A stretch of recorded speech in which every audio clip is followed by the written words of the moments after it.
ہم کریں گے ہر مظلوم کی حمایت۔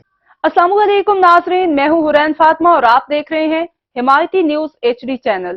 نظر ڈالتے ہیں آج کی اہم خبر پر۔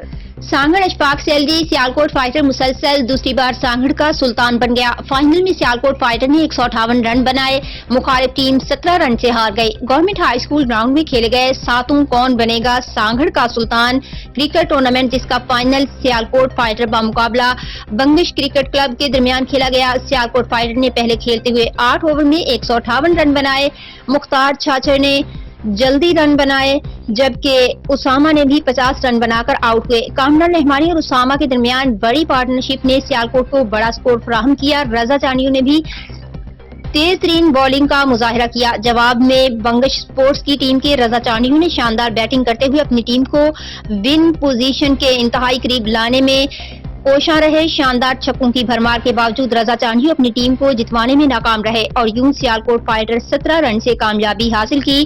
اس موقع پر پیپلز پارٹی کے ہمایوں سردار، محمد علی لغاری، حمیر فاروق فقیر کے MD منیب چیف گیسٹ تھے، جنہوں نے سیالکوٹ فائٹر کے کپتان واصف سحری کو ونگ ٹرافی، نقد انعام اور موٹر سائیکل دی۔ اس موقع پر مہمانوں نے سانگھڑ کے سپورٹس کے لیے شاندار ٹورنامنٹ آرگنائز کرنے پر آرگنائزر ٹیم کو مبارکباد پیش کی۔ میچ کو دیکھنے کے لیے بڑی تعداد میں تماشائی بھی گراؤنڈ میں موجود تھے، جنہوں نے شاندار کھیل پر کھلاڑیوں کو دل کھول کر داد دی۔ اب تک کے لیے اتنا ہی۔ مزید خبروں اور اپڈیٹ سے باخبر رہنے کے لیے دیکھتے رہیں حمایتی نیوز HD چینل۔